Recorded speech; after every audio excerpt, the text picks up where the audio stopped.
Is Berlin a great place to live? Yes. Is Berlin an easy place to live? No. Okay, I'm being flippant. It is an easy place to live. It's just difficult to find somewhere to live. But welcome back to Ben in Berlin. This is episode 2 in the Everything You Need to Know About Moving to Berlin mini-series. And don't worry if you haven't seen the first episode, I'll put a link in the description box below, and after this video you can go and watch why you need to move to Berlin now.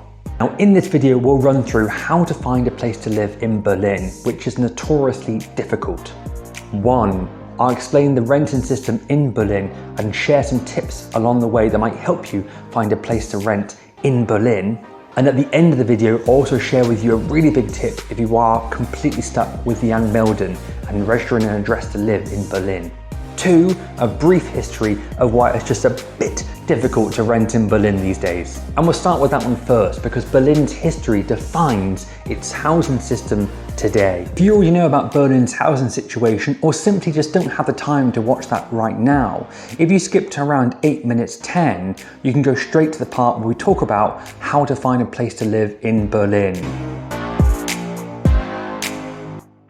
So as of 2020, rents have risen quite sharply in Berlin, but historically, it used to be quite low. In 2003, Berlin's rents were less than half of what they are now. Hardly anyone spent more than a quarter of their income on their rent.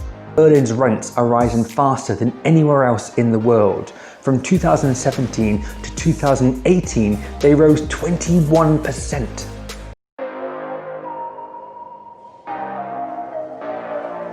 So why is this happening? A brief history on renting in Berlin. Berlin has a complex and unique history, especially following the Second World War, which led in part to Berlin's mass deindustrialization. And then you had the Cold War, which divided this city into two parts. In the 1930s, Berlin's industry was quite clear, a center of banking and finance, and then rings of industry around that. But then the Second World War happened and destroyed a lot of that. Then the Iron Curtain separated East and West Germany. And then don't forget, West Berlin became this island surrounded by East Germany. Western Germany, there was currency reform and the introduction of the Deutsche Mark included in West Berlin, which divided Berlin economically and provided a massive incentive for businesses to migrate to the western part of the city. To stop this, the Soviets created the blockade, which led to the Berlin airlift, where essential supplies were flown into West Berlin. There was also a fear that the Soviets would take control of the entire city. Think of things like the Cold War tank standoff at Checkpoint Charlie. And if you don't know about that, watch my other video, What is Checkpoint Charlie in Berlin? I'll put a link in the box below.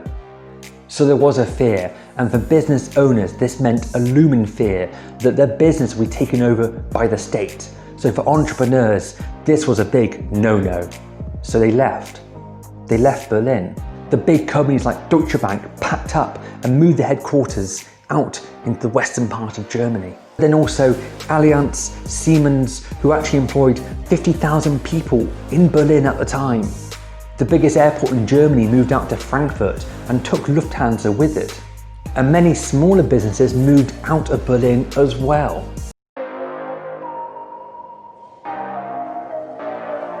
In the 1950s, you had mass unemployment in West Berlin, but in West Germany you had an economic miracle taking place.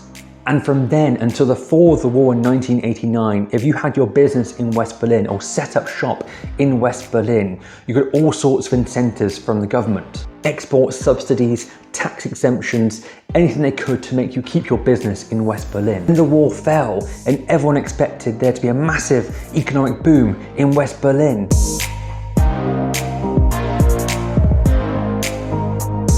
And so today you have Berlin, which is different to just about every other capital city in the Western world. More money is pumped out of the system than it pays into it.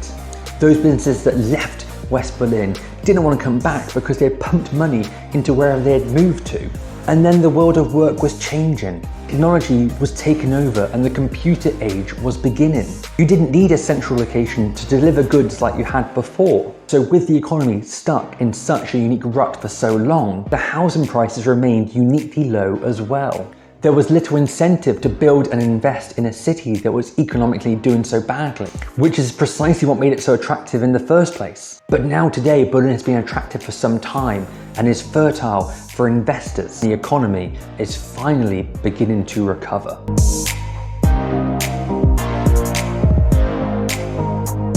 Today, there is increasing anger over the gentrification of Berlin. And bear in mind that term doesn't cover everything and is a bit overused. Basically now in Berlin, property is being bought up by property and pension funds, and this has actually led to political intervention and a law to freeze rents in Berlin for 5 years. Today there are calls on a referendum for a proposal to confiscate property from landlords who own more than 3,000 units in Berlin and turn those properties into social housing.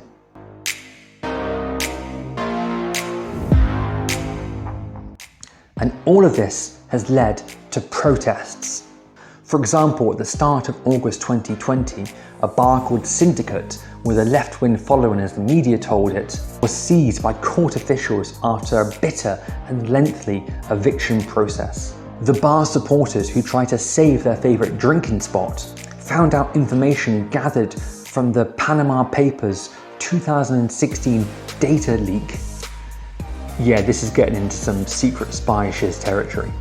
They discovered the owners were London-based and received millions of euros every year from sales and rents in Berlin. They control more than 6,000 apartments in Berlin through a host of Luxembourg-registered companies. The bar Syndicate in Neukölln has been open for 35 years, so of course they tried to save it. It was an integral part to their local community and local infrastructure. The building where the property was based was bought, and that's what led to the protests and even led to violence and arrests. You know, on Google Earth, it hasn't updated my street in about 10 years, and there used to be a bar in the building I'm in. I mean, I have no idea who owns this building. Now you think that's scary? Just wait. Anti-corruption group Transparency International called on Germany to introduce anti-money laundering measures in November 2019 after finding out that 30 billion euros of illicit funds were funneled through German real estate in 2017. 30 billion euros.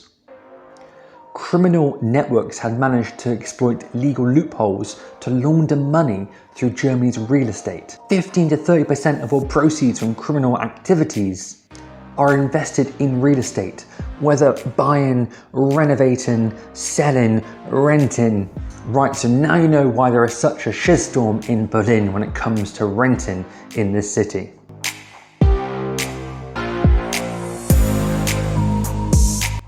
Finding a place to live in Berlin. Now, it's been a year since we found our flat in Berlin, so I had to really delve deep into the old memory glands to remember the process, but hopefully I can share some tips and some information on how to move to Berlin with you guys right now. Also, it doesn't usually rain that often in Berlin. We've just been very, very unlucky last couple of days. So let's try and explain the process. You can't get a flat without a job. You can't get a job without a flat, kind of. You can't get a job without a bank account, and you can't get a bank account without a flat. Still with me? I mean, flip, it's not easy. Although some banks now do let you have an account without an apartment. But you do need an apartment where you can register your ANMELDUNG. Not all flats have the option, so do be careful. The ANMELDUNG is the process of registering a particular address where you live. And I'll talk about that in more detail shortly, so keep watching to find out. In terms of choosing the best flat, this is the usual setup.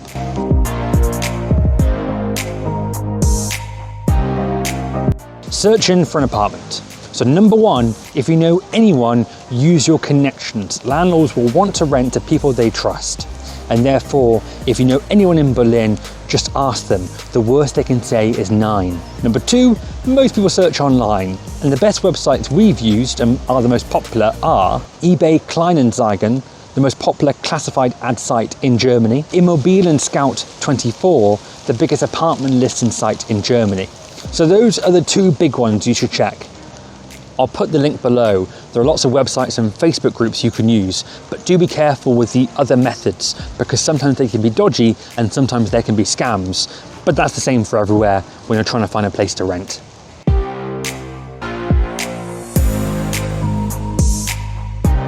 Visiting the flat.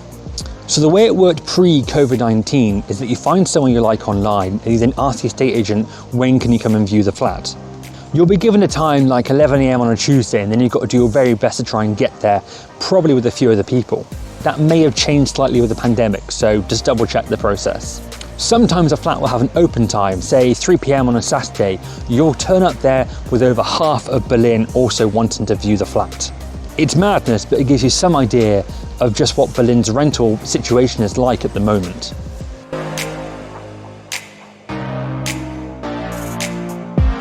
Get ready to bring out those folders. There are lots of documents you'll need to try and live at an apartment in Berlin. If you like the flat you're viewing, you hand over the documents there and then. But then usually you'll be given an application form from the estate agent. You must fill that in and then email it over to them. Sometimes it's already online and you can do that quite quickly. Have all those documents ready in advance and then be really quick with sending over that application form. I've just had a look online. There's actually a website called allaboutberlin.com and they seem to have a really good list of all the documents you'll need for finding a flat in Berlin. It's in English and does a far better job than I could probably do with it, but in quick summary, here's what you'll need. Schufa, the German equivalent of a credit report. That website actually has some great information on the Schufa. You could also bring your work contract as well. A copy of your passport or ID, a proof of incomes. This could be your work contract, like we mentioned earlier, or could be your last 3 paychecks, or if you're freelance, it could be your profit and loss statement. You'll need this thing here. This is a document from your previous landlord that confirms you don't owe them any money. It's not always needed. If you're not on a steady income, you can ask a parent or a friend to become your guarantor. But this means if you don't pay your rent on time, they will have to pay. That's a good option for students and also freelancers. And then of course, complete the application form as well. You hand it all over and cross your fingers.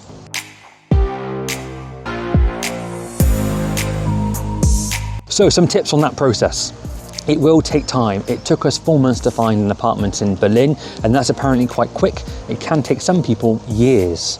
An apartment viewing is around 10 to 15 minutes, so try and squeeze in as many as you can. If it's only available during a work day and you are working, hopefully your boss will understand that you need to go and view the apartment. Some save quite a bit of cash in advance, so when they do check your bank account, if they check your bank account, you've got some in there. That website I mentioned actually has a great list of places you can look for flats, by the way. Try and get to know the estate agent. Try and speak some German. If you can't, don't worry, just try and show your passion. So dress well. You might want to dress like you're Berlin, but maybe don't dress like you're Berlin. Dress like you're a person who'll pay rent on time, just in case that estate agent views you based on your clothes. So be adventurous. I've heard success stories like this, for example. Somebody emailed the estate agent saying, I'm in the area on the weekend. Will you be there by any chance? The estate agent's gone back to them saying, actually, yeah, I'll be there tomorrow at 1 o'clock. Come and have a look. That person went into the apartment on their own with the estate agent, made a rapport with them, got to know them. And then when they had the official viewing, because you have to have that, the estate agent had already picked them as the person for the apartment. It made their job a lot easier. Now, I don't know how often that really happens, but it just shows you, be adventurous. Looking at the cost of the flats, be careful with cold and hot rent. Cold and hot rent? Yes, there's cold rent, Kasmieter, and then there is warm rent, Warmmieter. The warm rent is the cold rent plus utilities. You could also write a cover letter, it would have to be in German, saying who you are and why you want to live there. Again, it's anything to make you stand out amongst the applicants for that particular flat that you're after. For all those documents, you can hopefully print them in the local library because, let's be honest, your last priority is to bring a printer with you.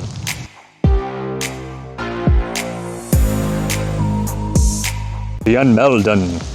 So registering an address you live at in Berlin is a legal requirement. The process itself is actually really simple and only takes about 10 minutes once you get your appointment at the Bürgeramt, the town hall. To book an appointment there, you can do it online.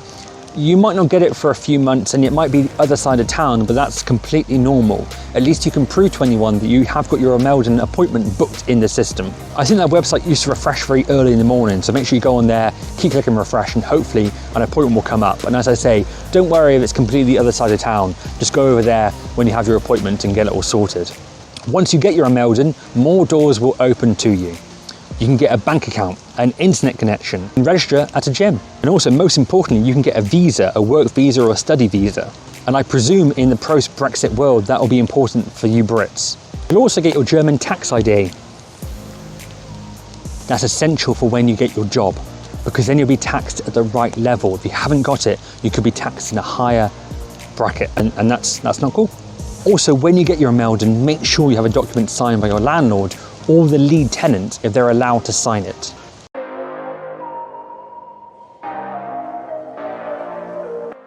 So more tips on the ANMELDUNG process. And to get your ANMELDUNG, cherish that sheet of paper and make copies. I carry one around in my wallet. I think you're supposed to. You're supposed to register within 14 days of moving to Berlin, but Berlin gets that it's Berlin, so that's a lot more difficult to do. You only need it if you plan to spend more than 3 months living here. There are services online that can help with the process. Just give it a Google. I've no idea how good they are. Right, so that's how you do it.